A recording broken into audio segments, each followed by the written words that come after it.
Hello and welcome back to Dynamic Character Productions. We are here tonight for another Monte Carlo exit interview. I am one of the hosts, Ian Moorhead, joined as always by my co-host, Morgan Jackson, and the mayor of the exit interviews, Lilly Petzold. Ladies, how are you this evening? Good. I'm doing great. Very excited to talk to Victoria, Yeah. our final juror, and hear all about her game. Yeah, like Morgan said, we are talking to our fourth place finisher, our Rob goddess, our last juror, Miss Victoria Fung. Victoria, how are you tonight? Doing pretty well. Excited to talk about my game. Well, just like Morgan said, we're pumped to talk about it too. You had quite the fan base this season. So not only as a returning Castaway, but like I said, a lot of Rob goddess rumors, comments, and Facebook. So yeah, Lilly, you may crack away whenever you please. Yeah, I think as a viewer, one of our favorite things about you, Victoria, is your quick wit and your responses and in your confessionals. So like, tell me more about that. Is that how you are in everyday life? Because everyone adores it. So kudos to you on pulling off. Yeah, the quick wit thing is kind of my normal personality. I'm always the one that has one-liners that come out of nowhere, but I can't be funny on demand. So don't ask me to play Quiplash. Quiplash is a different beast. And I think the big elephant in the room, not an elephant because it's not a bad thing, but you were on Exile and you did great in Exile. The cards were stacked against you in that game, with the whole swap. But in Monte Carlo, we got to see you almost to your full potential, getting almost to the end.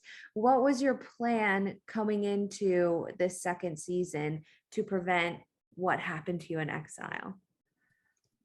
I think my strategy in Exile was to try to lay low and get to the end. And I knew that as a quieter player, if I was somehow able to make it to the end, I would have had enough social relationships to deserve the win in that game. So I kind of approached this game the same way, just figure out some way to make it to the end. And I knew that I would have to make some moves in order to get there. So I wasn't too concerned about building a resume.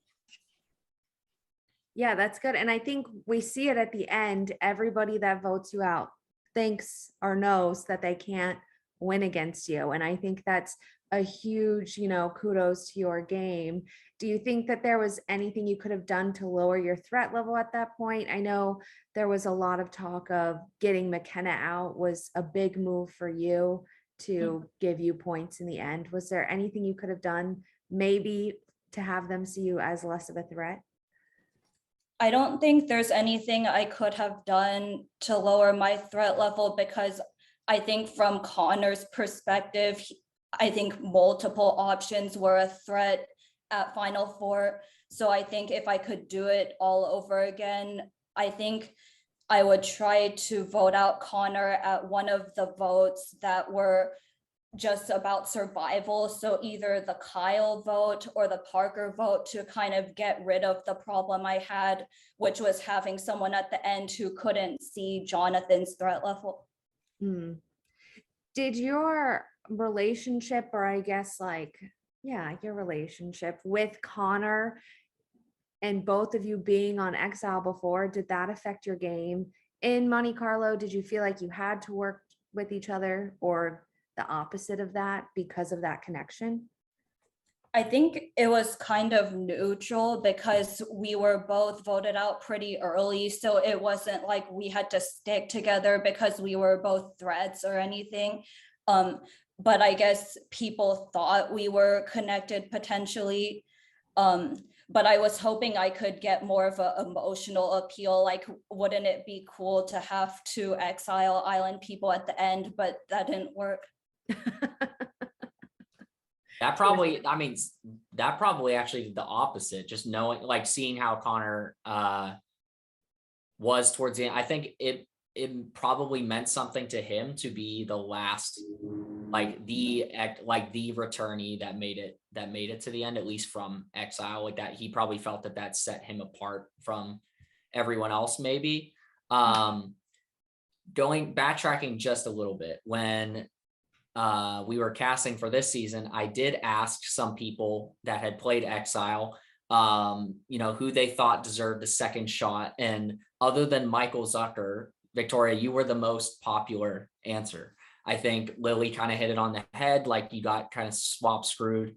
And so I'm really just overall stoked that you came back and made a lot of this experience. I think when the night you got voted out, Morgan and I both messaged you and said something along the lines of like, I don't know, I think you even surprised us, like how well you played. Of course, we knew you could play, but you really did play a killer game this time around. So I know we moved backwards a lot there and away from specifics and more of a broad thing, but I would just wanted to put that out there. So.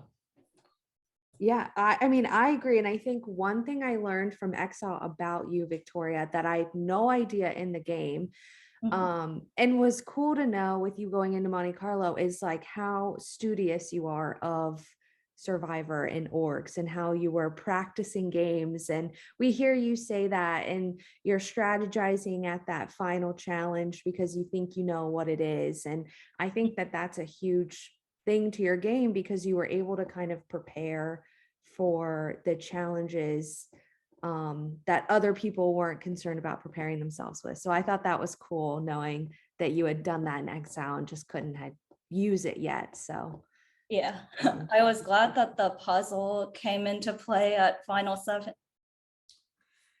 Yeah. I would have never practiced that puzzle. Oh, it was just due to Etsy window shopping.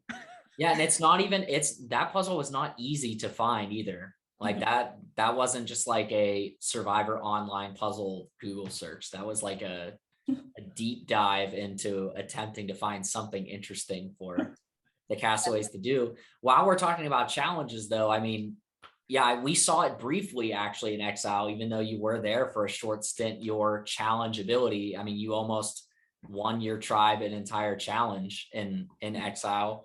And then funnily enough, we did several cup stacking things in Monte Carlo, and you won challenges that weren't even about cup stacking. So yeah, I guess a question I have for you is like,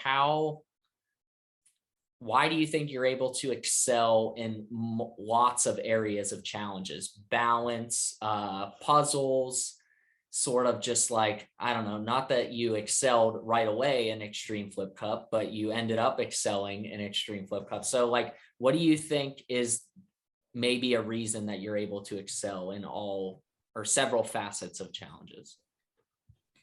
So the puzzles, I think I'm good at the visual puzzles. I wouldn't be good at a word puzzle still, even though I did that last season, like no word puzzles. And then cup stacking, I don't really know why I'm good at that. In terms of the two challenges that I won, I think there was a mental element to both of those. For example, with the popsicle sticks, it wasn't like I was any good at that, but I just never quit with that. And then same thing with the flip cup. Like, I think that because I didn't quit in the first round, I was able to at least show that I could do it once, and then I just did it several more times after that. Now, I know this is out of order, but I'm curious, since we are talking about Extreme Flip Cup, it came down to you and Kiley.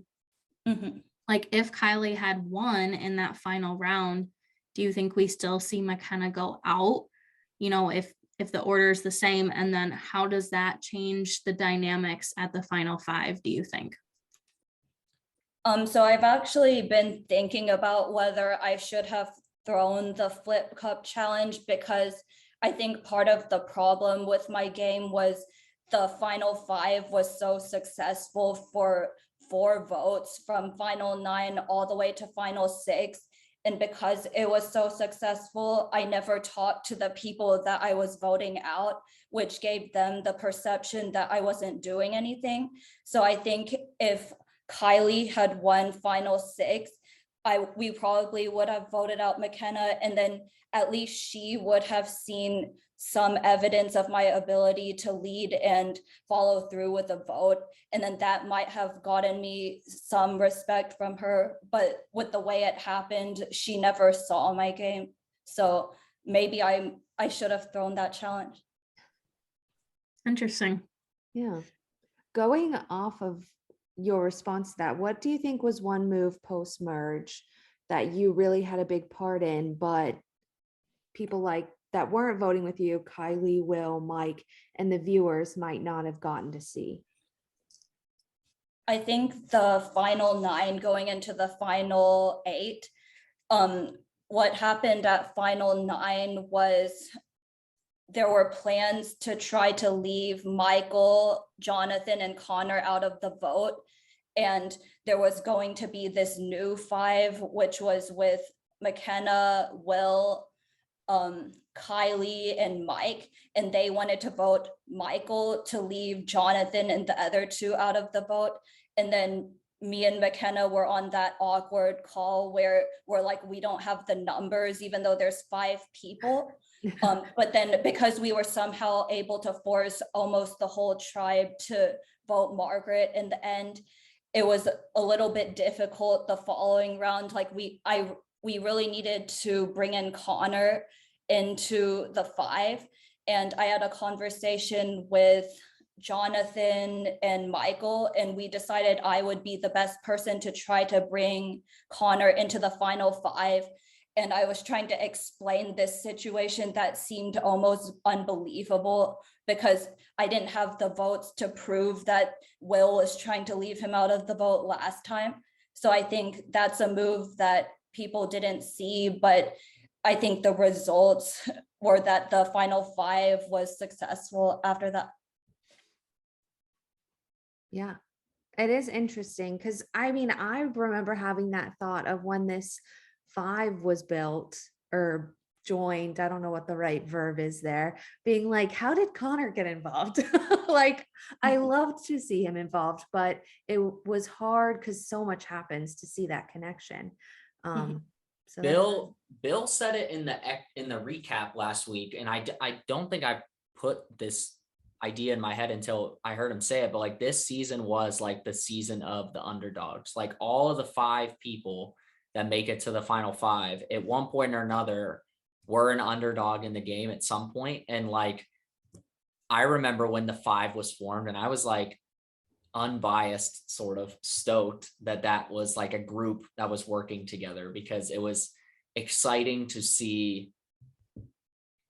I don't know. I there's no like really way to describe my authentic feeling at the time, but I was like really pumped when the first vote happened, and then the Will vote happened, and then the Mike vote, and I was just like, oh dang, like this really is about to be the final 5. And then again, you, Victoria, secured that with your final 6 immunity win, which now you're saying maybe wasn't the best idea. But yeah, I guess if I want to balance the jury management with being able to make it to the end, like maybe sacrificing that 1 vote might have been good for me, or maybe just naturally losing that challenge because I wasn't supposed to win it.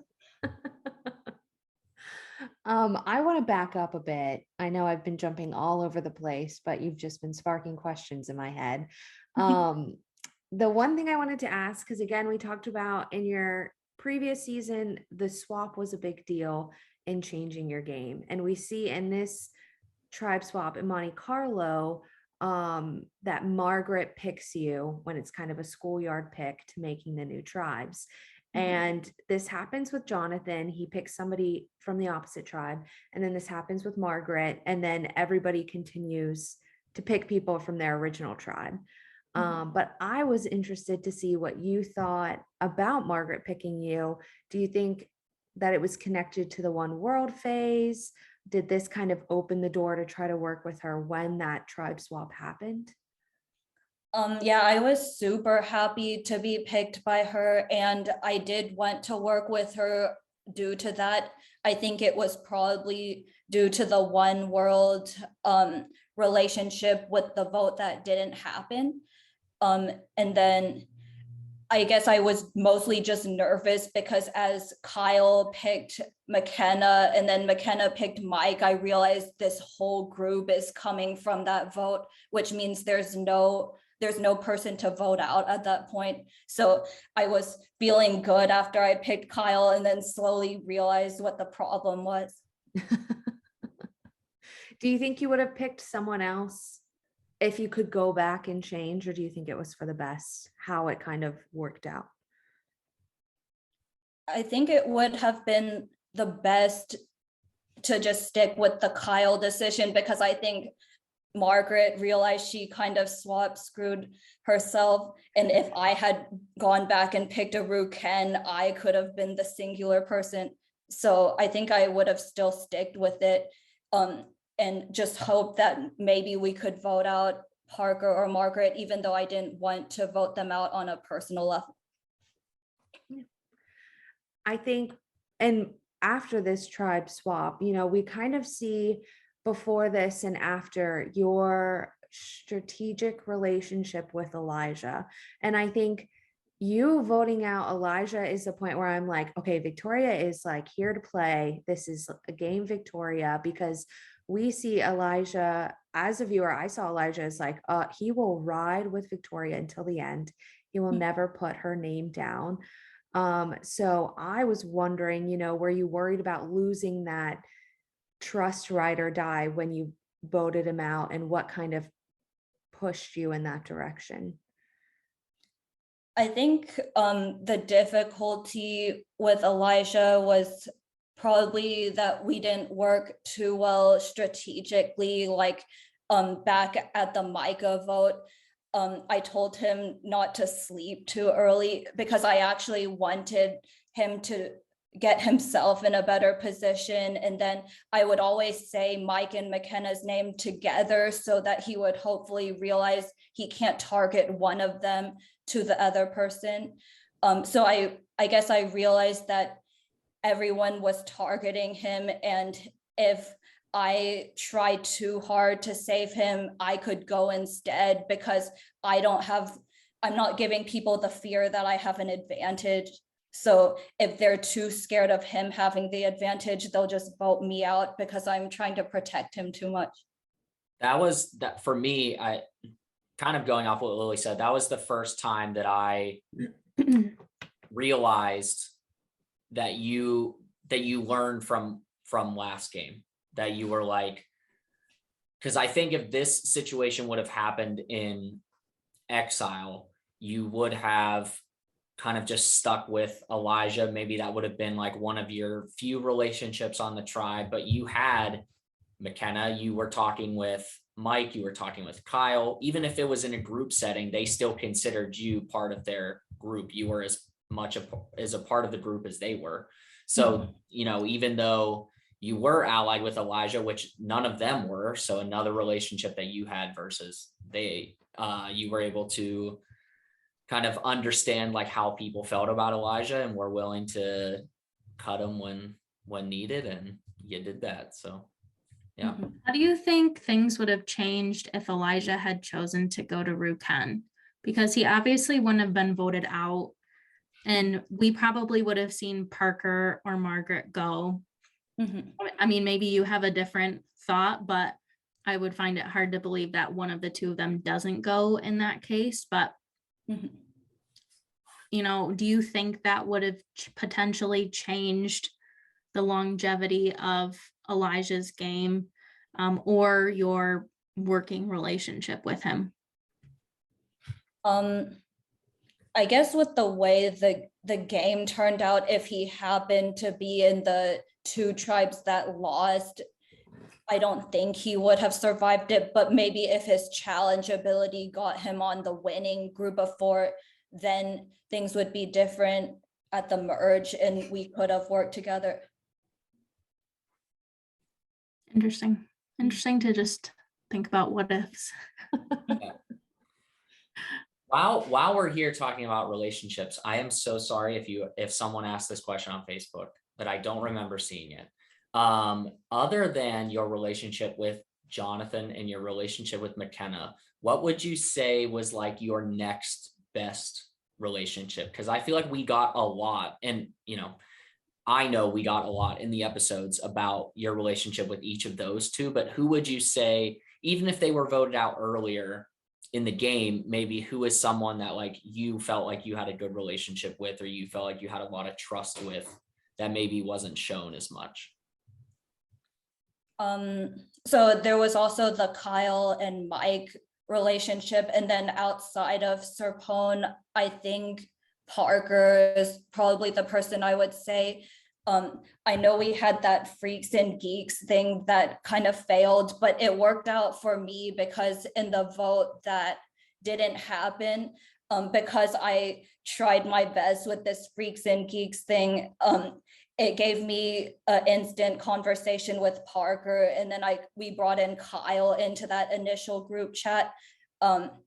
So I think that relationship helped me get into a good spot in the first vote.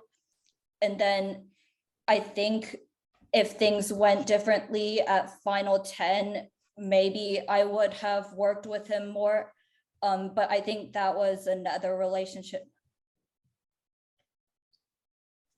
Speaking on your relationships, what was interesting to me, and I am curious, is that as a viewer, and kind of as what Ian said, two of your strongest and what seemed to be most close relationships with you was McKenna and Jonathan. But we see you realize McKenna's a threat to your game, a threat to votes at the end, and you get her out. But you don't kind of take this approach with Jonathan. Is there a reason why you felt the need to get rid of one and not the other? So with McKenna, it was because people were saying that she's a big threat. So I felt like I had to get her out, because if she survives final 5, people will assume that it's because she convinced me to do her move. So if we vote out Jonathan at that round, like if we don't take immunity into account, people will assume I was manipulated by her. So I had to vote her out at 5. And then with Jonathan, it wasn't a willingness issue. It was because Connor won immunity and there was no convincing him that he should vote out Jonathan. And I knew that if I ever tried to target Jonathan, Connor would tell him and that would flip back on me. So I think the only situation where I could have voted out Jonathan is if Connor somehow realized it later on. I'm sure Michael would have been on board with it and I would have done it in that case, but it was mostly because I wasn't able to, because I didn't consider this Connor situation as well as Jonathan did. Yeah. So to go off of a question we've asked before, I'm going to bounce back to it with different parameters. So let's say Kiley wins at final 6 Extreme Flip Cup, and Connor goes at final 6. Then do you think it's still Kiley McKenna and you're in the final tribal, or do you think there's a different route to the end if Connor goes at 6? I think if Connor goes, I should be able to get to the end, because Michael would know that Kiley McKenna, so if Connor goes, then the final 3 would probably be Michael, me, and Jonathan, which was the final 3 that I actually wanted, because I felt that my best chance, assuming I can't get rid of Jonathan, is to have 3 people that are capable of getting votes. And I knew that there were some votes on the jury I was never going to get, but I thought that if both Michael and Jonathan are in the finals, they would split those votes. And then I could potentially win with 3 or 4 votes. So I think if Connor goes, I can actually get there with my ideal final 3. Yeah. Again, as Morgan said, it's always interesting to try to like figure out, well, if this person goes, the what ifs, right? Okay, so a wild question. If you could replace 3 people at the merge of Monte Carlo with 3 people from Exile, who are you taking away from Monte Carlo and who are you putting in from Exile? Wait, that's difficult. Yeah, I saved the hardest for the last, so we've got the juices flowing, you know, with talking about kind of both casts a little bit. Well, I wanted to work with you, Lily. So I'll talk about the people I'll put in first. The easier part, yeah. I guess I'll say you, Greg, and Jim. And then Be on the list. to take out, I guess maybe the votes that I would have struggled to get. So Andrew, Mike, and Kiley. Yeah. It's a good answer. Yeah. I gotta take the people away that either you don't trust or you don't think their votes. So Yeah. Especially if the Although girls- you can be in a tricky spot if everybody in the game trusts you, you know. Yeah. If you're aligned with everybody, you're really aligned with nobody. yeah. All right, we ready for some Facebook questions? I think so. Yes. Okay. First question is from Kyle. What is your favorite song to play on the cello? So I did my research because I knew this question could be coming. So there's, I can't play the cello well anymore, but at the time it was Allegro Appassionato by Camille Saint-Saëns. And this is a pretty famous cello piece that any cello player has heard of. But I listened to it again today and I definitely couldn't play it for you.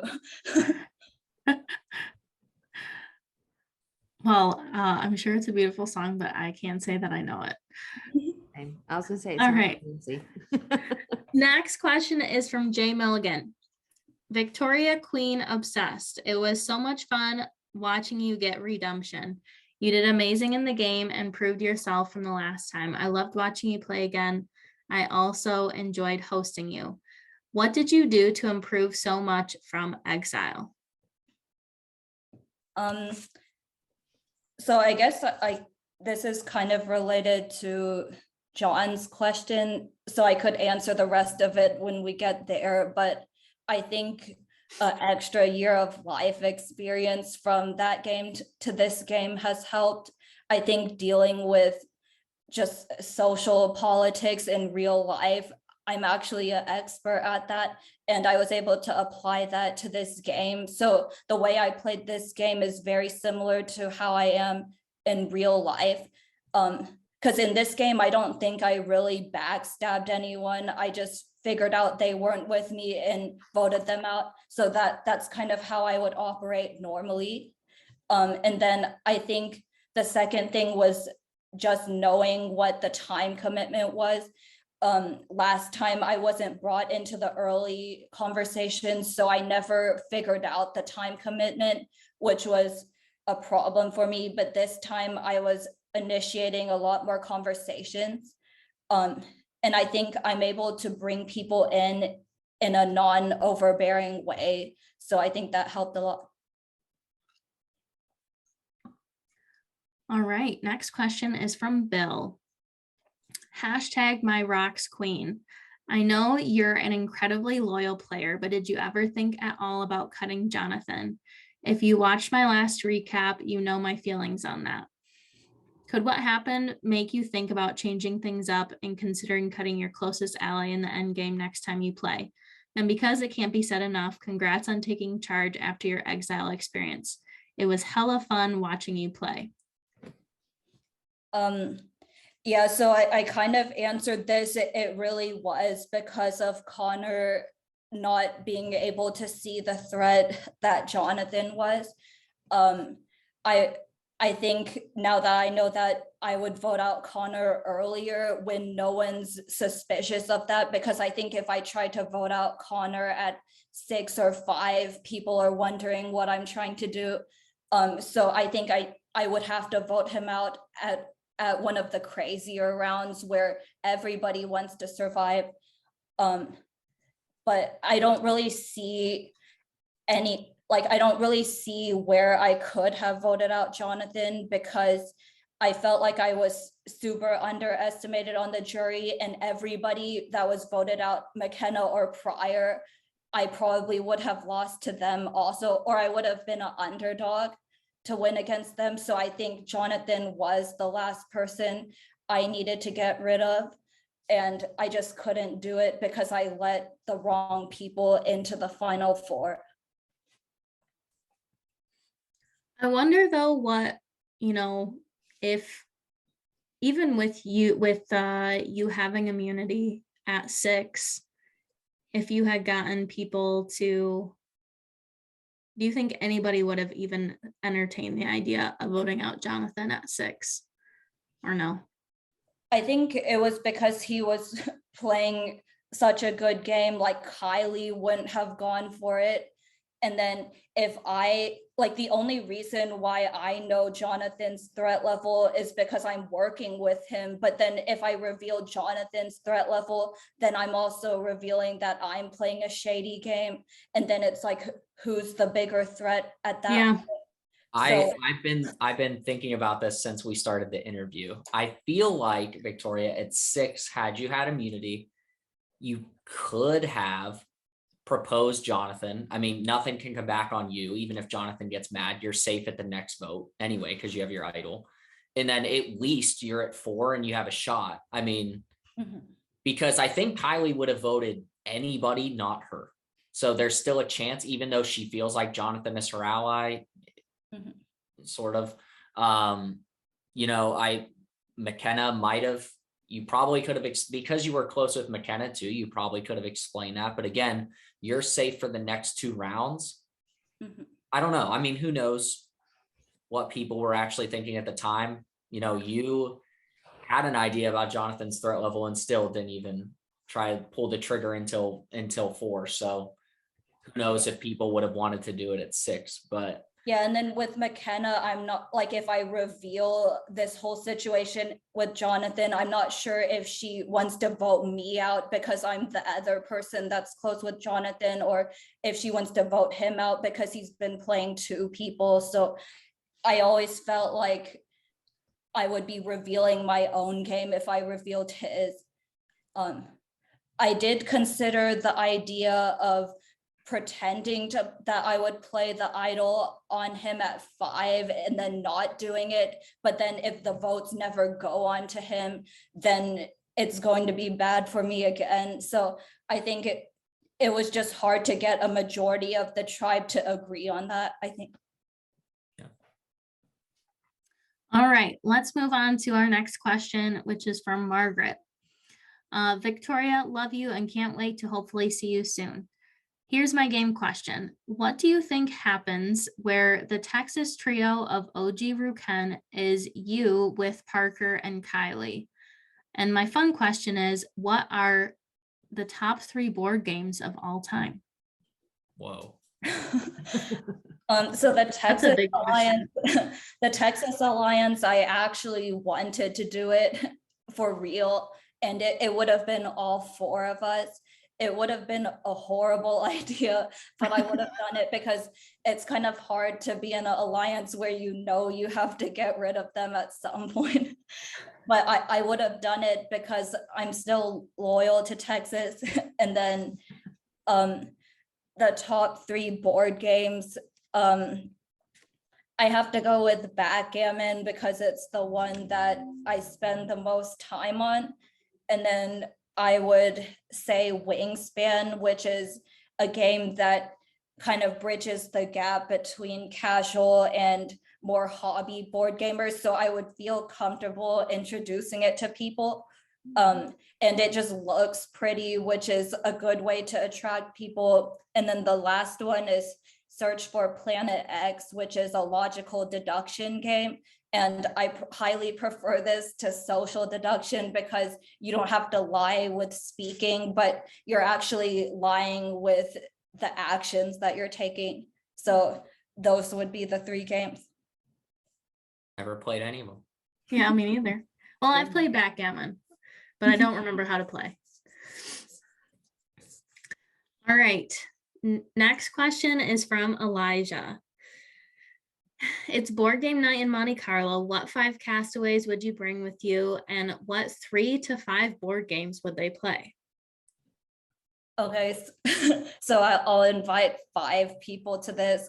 So I have to invite Jonathan because I'm going to create an artificial situation where I can beat him. So I'll invite him, and then I'll bring McKenna because I know she likes board games and I haven't had the chance to actually play with her. And then same thing with Margaret.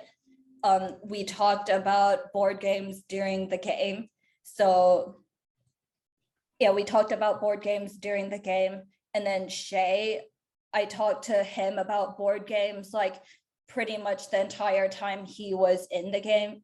And I think he's probably the most into board games out of this cast. And then I would invite Elijah because I'm trying to convince him to play board games.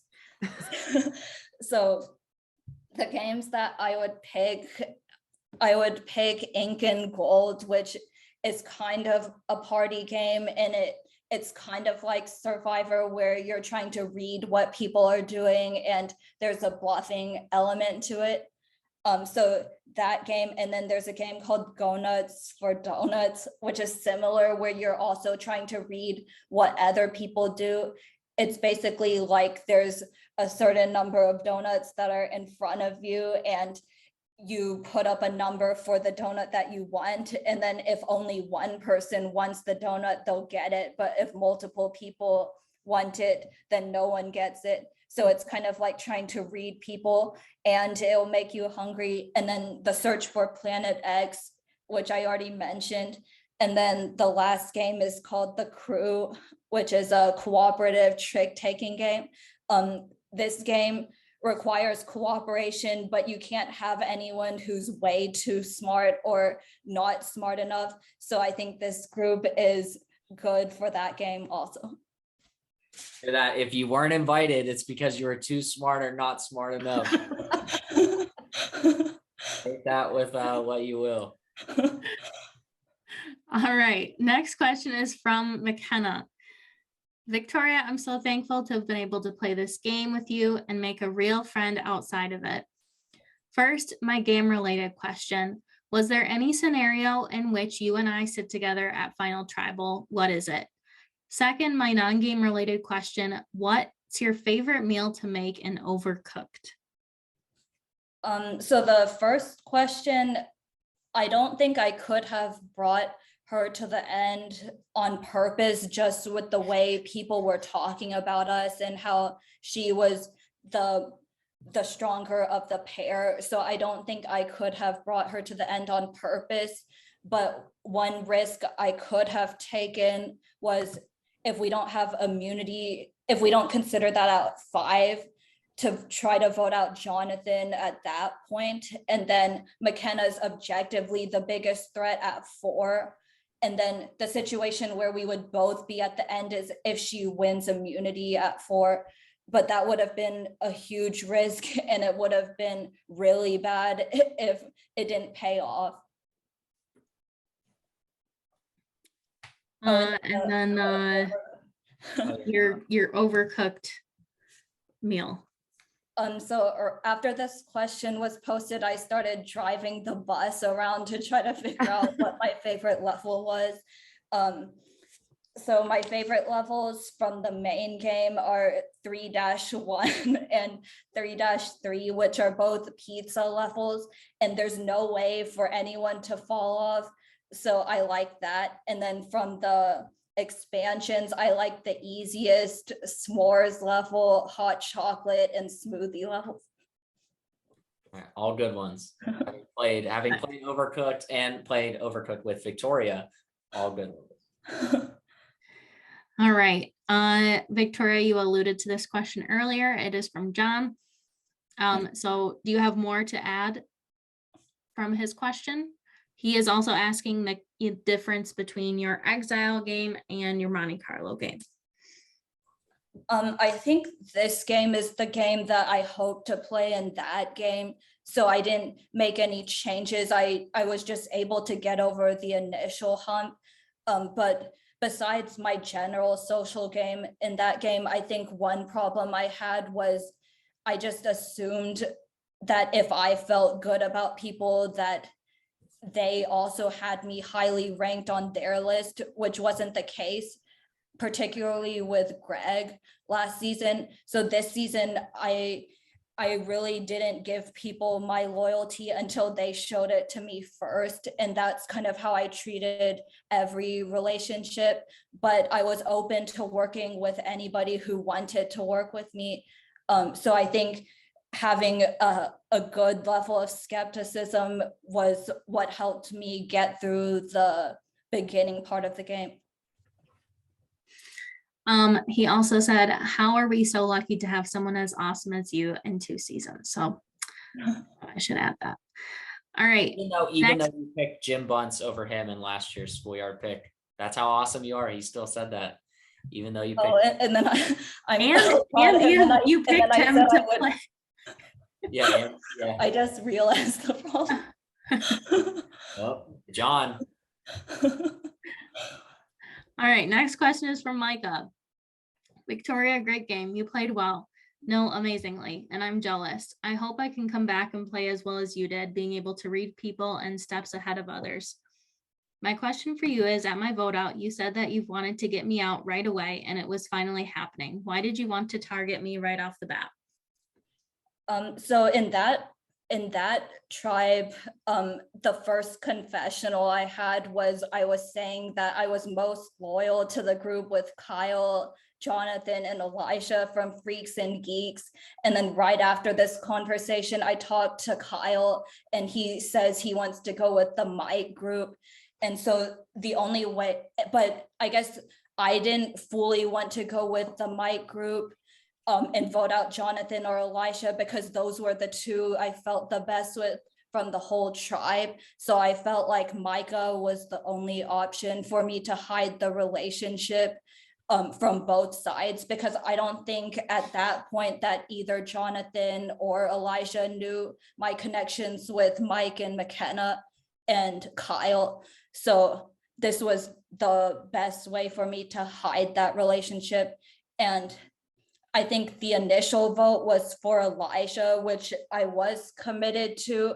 And then when it switched to Micah, it actually made me pretty nervous, because now I had Mike and Kyle basically implying that they're the swing vote in that situation. So I guess there was a question why I was so hesitant to vote for Micah at that round.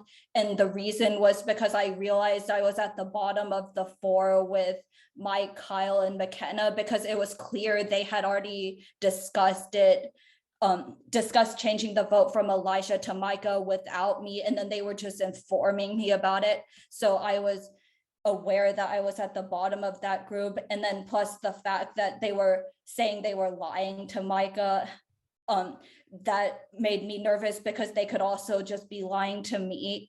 So I guess I preferred Elisha because I didn't think people would want to deviate with it. But if people were telling me the vote was Micah, there was a higher chance people were lying. So yeah, that round was just complicated.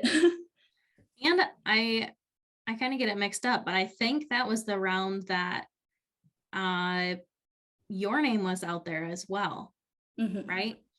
So my name was put out there by Micah, actually. So then it made me a little bit nervous, because I knew that Mike and Kyle were lying to Micah, but even though they were telling me they were lying to him, there's no reason to assume they're not lying to me. So I was getting really nervous in that round. And I guess I would have been disappointed if I went home at that point, because I felt like I was in a good position. So it would have been a waste of all the effort if I went home.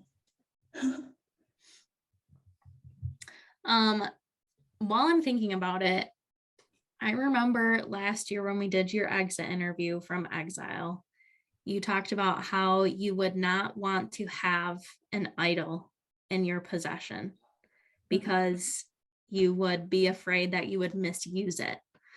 But we did see you obtain the merge idol, and you were able to hold on to it the whole time. You never actually needed it. So maybe you can talk a little bit about, you know, having the idol and, you know, if there was really ever a time that you thought you might have to use it. Yeah, so I would never go after idol, but I knew that at the merge, my name would be the one that was coming from the Ruken side, because when I first got on the tribe, I automatically assumed that the vote would be between me and Mike. But then I heard something about the vote not being Mike, which meant that it was probably me. So I knew that I needed to get the idol if I could. And I just happened to be lucky that I didn't have to play it in the end. But yeah, it is really nerve-wracking to have the idol, because if you get voted out with the idol, you can't claim that you knew you were going home, because I think sometimes people like to act like they knew they were going home when they were blindsided. So this removes that revisionist situation. But I think this time I was playing to win the game, and I knew that if I could get over the risk of it at the merge in the following round, no one would suspect it until final 5. So this time I was like, I would rather try to win the game than misplay it and then go home the next round. Yeah. All right. Now we have a question from Parker. Is there a movie made that you think really helped your game, but you don't think people really noticed it during the game, either because it was low key or for some other reason? I guess there's several things. So I think the bringing in the Connor into the final 5, I don't think that's very clear in the episode, because I think the episode shows Connor already in the final 5. So that would be one thing. I think the second thing was the Freaks and Geeks. Even though that alliance never worked, I think that most of the people in that alliance would have considered me at least in the top half of that alliance for them. So the kind of failed alliance worked for me. And then I think not playing the idol at the merge in the following round was something that people didn't see, because all they saw was the misplayed idol at final 5. But if I had made it to the end, I would have reminded them I had the idol at 2 votes that you never thought that I was capable of not playing the idol at. So I would have explained this all at the end. And then another thing I did that didn't end up playing out was closer to the end of the game, I started watching a lot of the old Zoom calls to study for the final tribal, because I wanted to make sure that I was claiming credit for everything that I did, but not over claiming. So I wanted to see what I actually did in these Zoom calls. And then that is super smart, I just have to say. I would have never thought of that, but wow. And then I guess the last thing was trying to convince Jonathan that the ideal final 3 for him was with Michael, because I knew that he would have preferred to go with Connor. And the way I did it was I don't know if this would have worked, but in the episode, I was basically telling him if it's a final 3 with Connor and then it goes down to final 2, I will have to cut Jonathan at that point. But if it's Michael in final 3, maybe I can still bring Jonathan to the end. And hopefully if he's afraid enough of this possibility of the final 2, then he'll allow me to go to final 3 with Michael, which was my best option. Because I think I think I might have been able to get 3 or 4 votes optimistically. And then I don't think one of the other 2 would have gotten all of the remaining votes. I think it would have been divided between the 3 of us. All right, we have 2 more questions, and one of them is hot off the press 2 minutes ago from Kylie Scruggs. Queen V, I think I'm too late to ask a question, but I still wanted to say that you played such a great game and I loved watching you. You are a queen, and also I will never forget about your diploma, LOL. All right, our last question is actually not on the Facebook post. It is from Jonathan. He messaged me privately earlier today. Oh, so I can't pre-read the question. So I'll read what he said.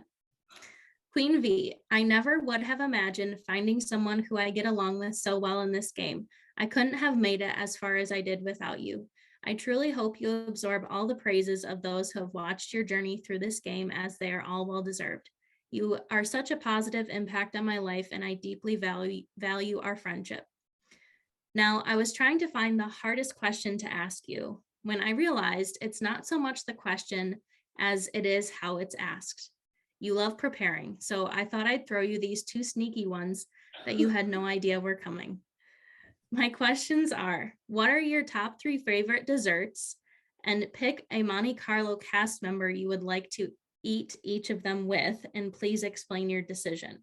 So we'll start with that, and then he has a second question.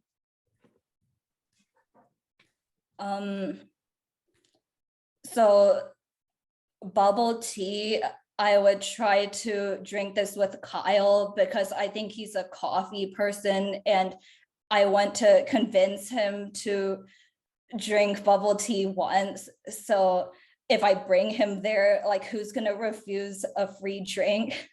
So I'll do that with Kyle. And then I guess I'll pick the dessert first.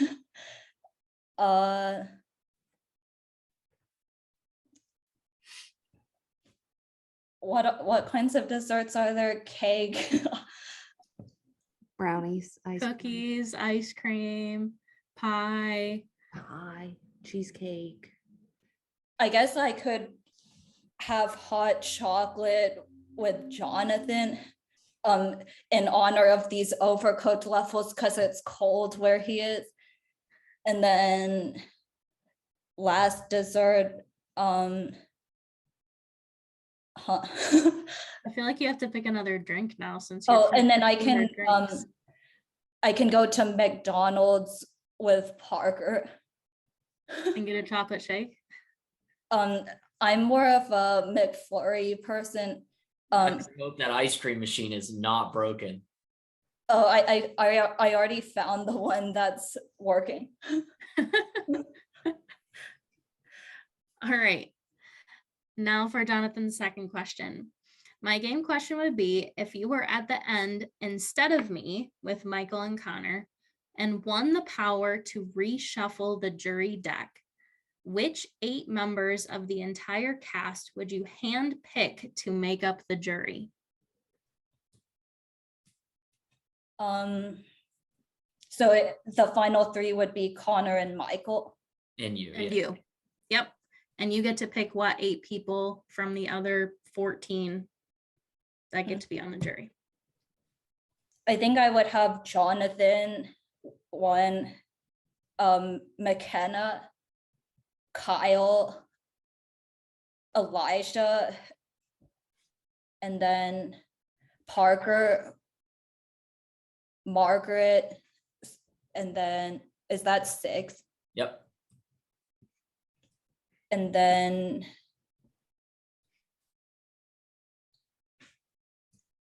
Micah and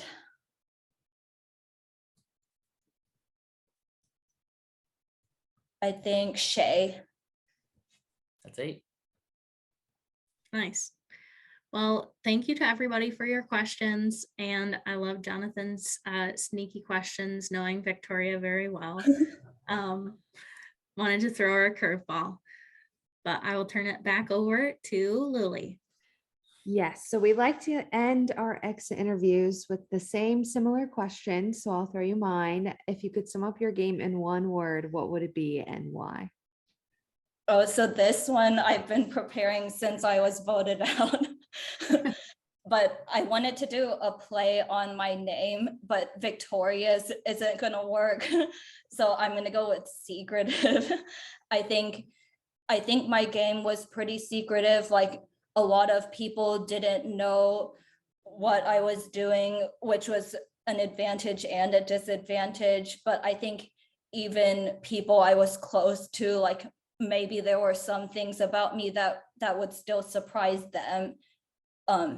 So I think secretive would be the word. I think it's a good word. Yeah. Mm-hmm. All right, time for my questions that I have for Victoria. All right, the first one, same as usual. I'll follow everyone else and do the game related one first. Mm-hmm. Who impressed you the most from marooning until when you were voted out, which is one day before final tribal? So who impressed you the most from the Monte Carlo cast and why? So I'm salty. I have to give a boring answer. But I guess I'll give another answer first. I guess even though I think that Connor made the wrong decision at Final Four, because I think even if both me and Jonathan were threats, he should have taken the chance with me that I might not have been able to perform at Final Tribal. But even though I don't think he made the right decision, I think the fact that he didn't sway from his decision is actually a good thing, because you see in a lot of games where people are swayed at Final Four and then they often are swayed into making the wrong decision. So I think actually being stubborn at Final Four is a good thing. And then for the boring answer, I would go with a combination of Jonathan and McKenna. I think Jonathan played a more efficient game than me. I think he was able to lower his threat level with the people still in the game and still have a high threat level to everyone he was voting out. Whereas I think I had the opposite situation where I had a high threat level with the people still in the game, but I was almost a goat to the people who were voted out already. So I think I need to change that part up about my game next time. And then I think there were a lot of subtle things he did to kind of make sure that I kept him there. I think starting from the early merge, he would say things like he doesn't like bringing goats to the end and he would be thrilled to lose to me. And he would say this kind of stuff, which probably made me feel like it wasn't such an emergency to vote him out. So I think those things definitely got in my head a little bit. And then there was one thing he said early in the game, which was that, oh, we'll just get to final 5 or 6 and then you can vote me out. And I didn't listen to that. But the reason why he said that was so I wouldn't think about him until final 5 or final 6. But then once we get to final 5 or final 6, there's other people I'm thinking about. So there were subtle ways that he kind of manipulated me, which I don't think I'm easily manipulated. And then with McKenna, I think what I would want to borrow from her game is to be more social overall. I think if I was more social and people labeled me as a social player, then when I screw them over, they will be more likely to give me the credit. Because I think that was what happened with Final 9 and Final 8, because she was more social. It was easier for people to assume she was doing most of the work. So I think I would want to have better relationships with everyone. And then I think her ability to survive the beginning part of the game as a new player, I was super impressed by that. All Very right. thorough answers. Yes. I expected nothing less from Victoria. Especially since she knew that one was coming. She's also known for a while about this question. Victoria does not like to answer questions about her favorite things. For some reason, she doesn't like it. So I asked her, I don't like him either. during Monte Carlo, what her favorite movie was. And at the time it was 12 Angry Men. Victoria, is it still 12 Angry Men? Yeah, so I tried my best to watch more movies to try to find my favorite movie, but I don't think in the amount of time I had that I was able to find a genuine favorite movie. So I'm gonna stick with 12 Angry Men, just because I think it kind of matches the way that I think about Survivor. Also, everybody in the game has a vote, so no vote's less valuable than another person. And I think that's kind of related to the message of 12 Angry Men. Well, the curveball is, since I already knew that was going to be your answer, you have to give me what you found is now your second favorite movie. So since your favorite movie hasn't changed, what is a movie that you found to really enjoy? So I know this question is harder. So the placeholder before the next interview, I guess I'll say Parasite. Oh, Parasite's a good one. That is a good movie, yeah. But I feel like it's a bit of a placeholder, so we'll have to do maybe another interview some other day. Maybe. I don't know. Well, I was going to close out with something super nice, but I think Jonathan hit the nail on the head with everything that he said. I don't think I could say it any better. It's been lovely to have you again on our cast. You and Connor, both in Exile and in Monte Carlo, were always people that made me smile when you were on screen. And when we were hosting, you both are very appreciative of, not even appreciative is a bad word. You're both very excited to be there. We can tell you want to be there. So yeah, it was great to have you, Victoria. And like McKenna in the last interview, it's great to form a friendship from this game. You know, it does suck that you kind of have to be in the game for a while for that to happen. But yeah, I'm glad this time around that you were able to come in and kill it. And I don't think anybody was surprised. So yeah, thanks so much for asking me back. It was a lot of fun this time. Not last time. Well, you can always catch Victoria, something that she says, and then she's like, oops, busted.